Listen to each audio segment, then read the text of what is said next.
एक समय की बात है, गांव में रजुआ नाम का एक लड़का रहता था। वह अपने जीवन से बहुत निराश था। उसकी निराशा का कारण ये था कि वह अब तक अपने जीवन में कुछ नहीं कर रहा था। उनके माता पिता उन्हें ताना मारते थे कि तुम्हारे सभी दोस्त कुछ न कुछ कर रहे हैं, लेकिन तुम अभी भी घर पर बैठे हो। अक्सर दोस्तों के बीच भी उनका मजाक उड़ाया जाता था। जब वह कहीं जाते थे तो लोग उनसे पूछते थे कि आप क्या कर रहे हैं। उन्हें ये बताने में शर्म आती थी कि वह कुछ नहीं करते हैं। धीरे धीरे उन्होंने रिश्तेदारों के यहाँ जाना और लोगों से मिलना जुलना कम कर दिया। वह ज्यादातर समय घर पर ही रहता है। वह अकेले रोता है और भगवान को कोसता है और अपनी किस्मत को दोष देता है। अब उसे अपना जीवन बोझ लगता है। कभी कभी वह सोचता है कि जब वह कुछ भी करने लायक नहीं है तो उसके जीवित रहने का क्या फायदा, उसे मर जाना चाहिए। एक दिन वह अपने गांव की एक सड़क से गुजर रहा था। तभी उन्होंने एक उपदेशक को दुख पर उपदेश देते देखा। वह भी उसी भीड़ में सबसे पीछे बैठ गया और सन्यासी का प्रवचन सुनने लगा। उपदेशक कह रहे थे कि दुख एक सन्यासी की तरह है जो हमें जीवन की सच्चाई दिखाता है और हमें जीने का सही तरीका सिखाता है। यदि आप चाहें तो आप भी अपने गुरु से जीवन जीना सीख सकते हैं। दुख, खुद पर ध्यान दो, लोगों पर नहीं। A motivational Buddhist story on self mastery #Buddhist story. और आप चाहें तो बैठकर उसी गम में डूबकर रो सकते हैं। रजुआ भी ये सारी बातें ध्यान से सुन रहा था, लेकिन उसे टीचर की ये बातें पसंद नहीं आईं। उन्होंने खड़े होकर कहा कि कुछ भी सिखाने से उदासी दूर नहीं होती। दुख ही दुख देता है। दुख की पीड़ा अनंत है। ऐसा लगता है जैसे इसके बाद कुछ नहीं होने वाला, कुछ मिलता नहीं। मौत भी उसके सामने छोटी लगती है। हमेशा जवान और सेहतमंद रहने के लिए 12 नियम गौतम बुद्ध। उपदेशक ने कहा, फिर तुम्हें क्या दुख है? रजुआ ने उसके सामने अपना सारा दुख कह सुनाया और पूछा, क्या तुम्हारे पास मेरे दुख का कोई उपाय है? ये सुनकर सन्यासी मुस्कुराए और बोले, जिस दिन तुम्हारे जीवन में सचमुच दुख हो, उस दिन तुम मेरे पास आना, मैं तुम्हारी समस्या का समाधान अवश्य करूंगा। इतना कहकर सन्यासी वहां से चले गए। रजुआ ने सोचा, क्या मेरा दुख सच्चा नहीं है?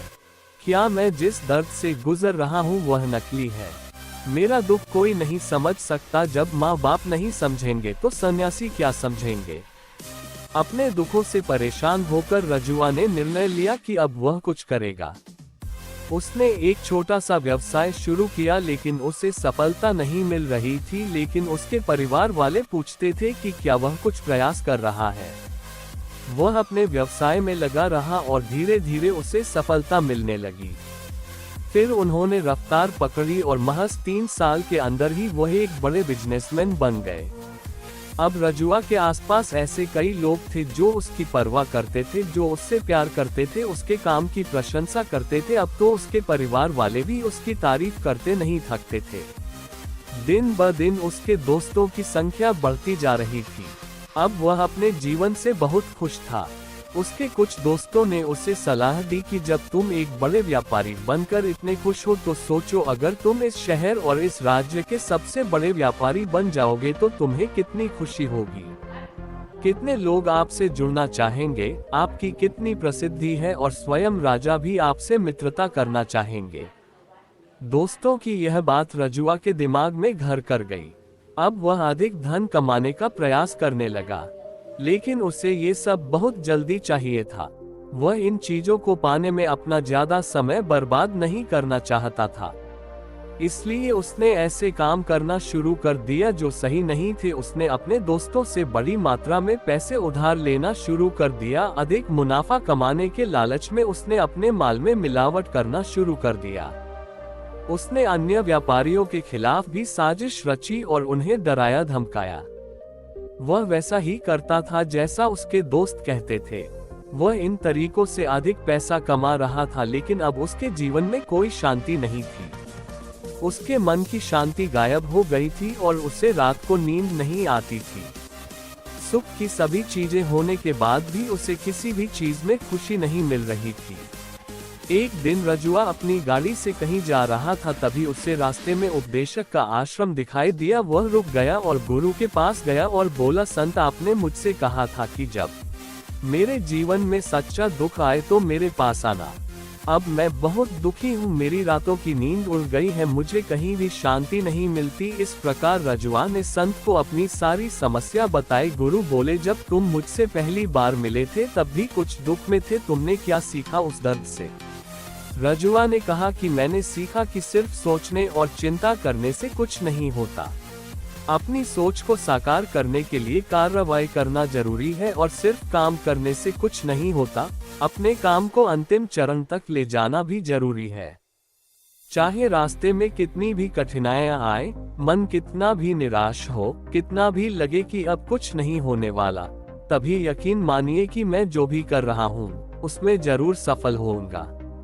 लोग सिर्फ सफल लोगों की ही इज्जत करते हैं, चाहे कोई कितना भी अच्छा क्यों ना हो। लोगों की नजरों में वह हमेशा बोझ ही होता है। ये सब सुनकर उपदेशक मुस्कुराए और बोले, ये वास्तविक दुख नहीं है। जब आपके जीवन में वास्तविक दुख हो तो मेरे पास आओ, मैं इसे ठीक कर दूंगा। रजुआ ने जाते समय ऋषि को सोने के सिक्कों से भरा एक बर्तन दिया। विचारों पर बौद्ध कहानी, जैसा विचार वैसा जीवन। घड़े को देखकर सन्यासी ने कहा कि यह मेरे किसी काम का नहीं है, उस पेड़ के नीचे गड्ढा खोदकर गाड़ दो। ऋषि के कहे अनुसार रजुआ ने घड़ा पेड़ के नीचे दबा दिया और वहां से चला गया। कुछ दिनों तक व्यापार अच्छा चलने लगा, लेकिन बिजनेस के गलत तरीके के कारण धीरे धीरे उन्हें बिजनेस में घाटा होने लगा। उसकी सारी संपत्ति धीरे धीरे खत्म होने लगी और एक दिन ऐसा आया जब उसके पास कुछ भी नहीं बचा और वह कर्ज के बोझ में दब गया था। लेकिन वह निश्चिंत था, क्योंकि उसने अपना सारा कर्ज अपने दोस्तों से ले लिया था। उसने सोचा था कि उसके दोस्त बुरे समय में उसका साथ देंगे, लेकिन ऐसा कुछ नहीं हुआ। बुरा वक्त आते ही दोस्त सबसे पहले उससे उधार मांगने लगे। कर्ज न लौटाने पर उन्होंने उसे जान से मारने की धमकी भी दी। उसके सभी शुभचिंतकों और प्रियजनों ने उससे मुंह मोड़ लिया। उसके दोस्त, जो उसके साथ मौज मस्ती करते थे, अब उससे दूर भाग रहे हैं। उसके परिवार वाले उसकी गलतियां और कमियां गिनाने लगे। उसकी सारी संपत्ति नीलाम हो गई और उसके पास कुछ भी नहीं बचा। रजुआ में गहरी उदासी छा गई। उसके आसपास कोई नहीं था जो उसका दुख समझ सके, जो उसे संभाल सके। लोगों के इस धोखे से वह अंदर से टूट गया था। सोचने लगा कि अब जीने का क्या मतलब, अब तो मौत ही सहारा है। वह आत्महत्या करने के लिए पहाड़ी पर गया। तब उसे याद आया कि सन्यासी ने उससे कहा था कि जब तुम्हारे जीवन में कोई वास्तविक दुख हो तो मेरे पास आना। रजुआ ऋषि के पास गया और अपनी सारी व्यथा बताई। आंखों में आंसू भरते हुए उसने कहा, ऋषि, कृपया मेरे दुख का निवारण करें। सन्यासी ने कहा कि जब तुम्हें जीवन में वास्तविक दुख हो तो मेरे पास आना, मैं उसे अवश्य ठीक कर दूंगा। रजुआ ने कहा कि इस समय मेरे जीवन में जो हो रहा है वह दुख नहीं है। आखिर वास्तविक दुख क्या है? ऋषि, सबसे पहले आप मुझे बताओ, तुमने अपने कष्ट से क्या सीखा? रजुआ ने कहा कि मैंने सीखा है कि जो लोग हमारी सफलता और प्रगति के कारण हमारे जीवन में आए हैं वे निश्चित रूप से हमें धोखा देंगे, क्योंकि वे बुरे समय में हमारे साथ नहीं खड़े होंगे, वे केवल हमारा फायदा उठाएंगे। अच्छे समय में और बुरे वक्त में हमारा साथ छोड़ देते हैं। भरोसा उन्हीं लोगों पर करो जो हमारे बुरे वक्त में हमारा साथ देते हैं। लेकिन ऐसे लोग बहुत कम होते हैं, लेकिन जिनके पास होते हैं उन्हें उनकी कद्र करनी चाहिए, उनका अपमान नहीं करना चाहिए। मैंने ये भी सीखा कि कभी भी किसी के खिलाफ साजिश नहीं करनी चाहिए। अपना काम ईमानदारी और धैर्य से करना चाहिए और कभी भी लालच नहीं करना चाहिए। अपने सारे दुख और अनुभव सुनाने के बाद रजुआ आंखों में आंसू लेकर ऋषि के सामने बैठ गया।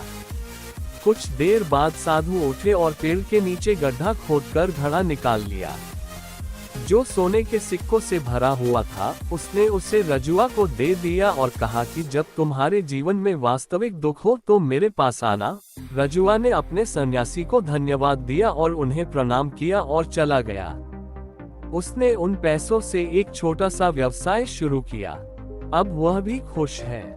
उसने लगन और ईमानदारी से व्यापार किया। जल्द ही वह अपने शहर का एक बड़ा व्यापारी बन गया। उसका जीवन खुशियों और सुविधाओं से भरा था, लेकिन कोई कितना भी अच्छा क्यों ना हो और कितना भी अच्छा दान पुण्य करता हो, लोगों की मदद करता हो, लेकिन जीवन में दुख आता ही है, तो रजुआ के जीवन में भी दुख आता है। अपने माता पिता की मृत्यु के रूप में उन दोनों की मृत्यु एक ही दिन हुई थी। रजुआ अपने माता पिता से बहुत प्यार करता था, इसलिए उनकी मृत्यु से उसे बहुत दुख हुआ। वह दोनों के शवों को शमशान ले गए, जहां उनका अंतिम संस्कार किया गया। वहां उसने अपने माता पिता का शव जलते हुए देखा तो उसका मन बेचैन हो गया। उसके मन में कई प्रश्न उठने लगे। वह घर वापस आ गया तो उसने अपने माता पिता के घर और संपत्ति की ओर देखा, जिसके लिए उसके पिता हमेशा लड़ते रहे। आज वह वीरान पड़ी है।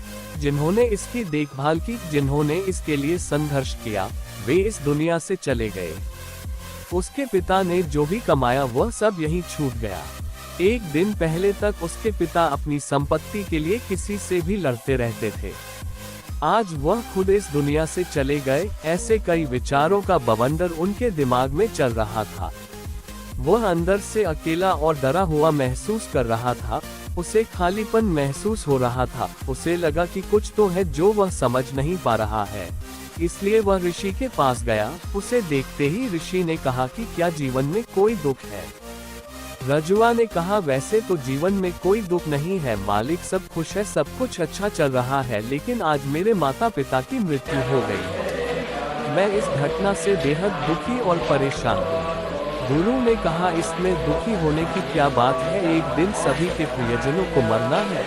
न कोई कभी जीवित रहा है और न कभी जीवित रहेगा। एक दिन तुम्हें भी मरना है। हो सकता है तुम कल ही मर जाओ, या तुम आज भी मर सकते हो। रजुआ ने कहा, आप क्या कह रहे हैं मास्टर? मैं भी मर जाऊंगा, लेकिन मैं अभी जवान हूँ। गुरु ने कहा कि हर कोई इस भ्रम में जी रहा है कि मौत केवल दूसरों को आती है, बड़े लोगों को आती है, लेकिन जवान बूढ़ों से पहले मर जाते हैं, बच्चे मर जाते हैं। मृत्यु का किसी की उम्र से कोई लेना देना नहीं है, ये सभी को प्रभावित करती है। गुरु के ये शब्द रजुआ के दिमाग में घुस गए और वह चुपचाप चला गया, लेकिन उसका मन अभी भी बेचैन था। वह खालीपन महसूस कर रहा था। वह सारा दिन अपने बारे में ही सोचता रहा कि वह कौन है, इस दुनिया में क्यों आया, क्या जीवन का लक्ष्य सिर्फ चीजों का उपभोग करना और मर जाना है? ऐसे कई सवाल उसके मन में लगातार उठ रहे थे। शरीर में बल बढ़ाने की विद्या गौतम बुद्ध, लेकिन उससे अपने किसी भी प्रश्न का उत्तर नहीं मिल पा रहा था और उसका दुख दिन ब दिन बढ़ता ही जा रहा था। तभी कुछ दिनों के बाद वह फिर गुरु के पास पहुंचा और बोला कि गुरुजी, मैं बहुत दुखी हूं, क्योंकि मैं नहीं जान पा रहा हूं कि मैं कौन हूं और मैं इस संसार में क्यों आया हूं। ये सुनकर अध्यापक मुस्कुराए और बोले, आज तुम्हारे जीवन में पहली बार सच्चा दुख उत्पन्न हुआ है। यही तो वास्तव में असली दुख है। हम नहीं जानते कि हम कौन हैं, क्यों आए हैं, क्या करें, कैसे करें। रजुआ ने अपने गुरु से उसके दुख का निवारण करने को कहा। सन्यासी ने कहा कि हम सभी मनुष्य जीवन भर संग्रह करते रहते हैं। रजुआ ने कहा कि सभी मनुष्य जीवन भर धन, सम्मान, परिवार, प्रतिष्ठा, मित्र, शत्रु आदि का संग्रह करते रहते हैं। सन्यासी ने पूछा, क्या हम एकत्र किए गए कुछ में से कुछ ले सकते हैं? हमारे साथ बातें। रजुआ ने कहा, नहीं गुरु, उनके साथ कुछ नहीं जाएगा। मेरे माता पिता के साथ कुछ नहीं गया, सब यहीं छोड़ गए, घर, परिवार, संपत्ति, सब कुछ। गुरु ने कहा, अब मेरी बात ध्यान से सुनो। इस संसार में हमें जो संग्रह करना चाहिए वह संग्रह नहीं करते। चीजें सामने आ जाती हैं, लेकिन हम उन्हें देखने की कोशिश नहीं करते हैं। इस दुनिया में हमें केवल अपने आप को इकट्ठा करना है। हमें खुद को इकट्ठा करना है ताकि हम एकजुट हो सके, ताकि जब हम मरे और खुद को पहचानने में सक्षम हो सके तो हम अंदर से विभाजित हो जाएं। हम प्रेम, घृणा, क्रोध, ईर्ष्या, क्रूरता, धन, पद, प्रतिष्ठा, सम्मान, पहचान, धर्म, जाति, ऐसी सैकड़ों, हजारों चीजों और इच्छाओं में विभाजित हैं। हम विभाजित हैं और टुकड़ों में जीवन जी रहे हैं। इस विभाजन के कारण हमारी चेतना कभी एक नहीं हो सकती। हमारी चेतना शक्ति बिखरी हुई है, इसलिए हमारे पास इतना समय नहीं है, इतनी ऊर्जा नहीं है कि हम पलटकर अपने भीतर देख सके। दरअसल धन, सम्मान और सुविधाओं की कमी को लोग दुख समझते हैं और जीवन भर जो लोग दुख कहकर रोते रहते हैं और समाधान खोजने की कोशिश करते हैं, उन्हें कभी भी उसका समाधान नहीं मिल पाता, क्योंकि जिसे लोग दुख कहते हैं वो वास्तविक दुख नहीं है, ये सिर्फ एक आदमी की इच्छा है, उसकी इच्छा है जो अपूरणीय है। इसलिए यहाँ व्यक्ति को कभी दुख नहीं मिला ऐसे दुखों का समाधान। इसलिए इन सब से परे, यदि आप अपने दुखों का अंतिम समाधान चाहते हैं, तो सबसे पहले अपने आप को इकट्ठा करें, अपनी ऊर्जा को इस दुनिया से हटा दें और इकट्ठा करें और खुद पर ध्यान केंद्रित करें। खुद पर ध्यान केंद्रित करें, मौत से पहले खुद को जाने, बिखरे नहीं। रजुआ ने कहा तो गुरु, चाहे हम इस दुनिया को छोड़ दें, अपनी सभी इच्छाओं को मार देना चाहिए, किसी से प्रेम नहीं करना चाहिए, धन का संग्रह नहीं करना चाहिए, सम्मान की आशा छोड़ देनी चाहिए। सन्यासी ने कहा कि बिखरे हुए मनुष्य से भावनाएं, इच्छाएं और इच्छाएं ऐसे ही निकलती हैं। जिस प्रकार पहाड़ से गिरता हुआ पत्थर जिस पर पहाड़ का कोई वश नहीं होता सिवाय देखने के, परेशान होने के और कुछ खोने के, उसी प्रकार बिखरे हुए मनुष्य की इच्छाएं अनियंत्रित और कष्टदायक होती हैं। उसका अनियंत्रित मन इच्छाएं और कल्पनाएं करता रहता है और इससे दुख होता है। लेकिन जब कोई व्यक्ति एकत्रित हो जाता है तो वह जो कुछ भी करता है वो उसके नियंत्रण में होता है, फिर उसकी इच्छा से इच्छाएं भी उत्पन्न होती है। रजुआ ने कहा कि आपने मेरे सच्चे दुख का निवारण कर दिया, बहुत बहुत धन्यवाद, अब से मैं खुद को संभालने की कोशिश करूंगा। सन्यासी ने कहा कि मानव शरीर में ऊर्जा और शक्ति बहुत है, लेकिन वह बेकार के कामों में बंटा हुआ है, बेकार की चीजों में लगा हुआ है। यह ऐसा है जैसे एक बहुत शक्तिशाली मशीन एक बच्चे के हाथ में दे दी गई है और वह बिना सोचे समझे और बिना किसी नियंत्रण के अपनी शक्ति बर्बाद कर रहा है। इसलिए अपनी चेतना की शक्ति पर ध्यान केंद्रित करें।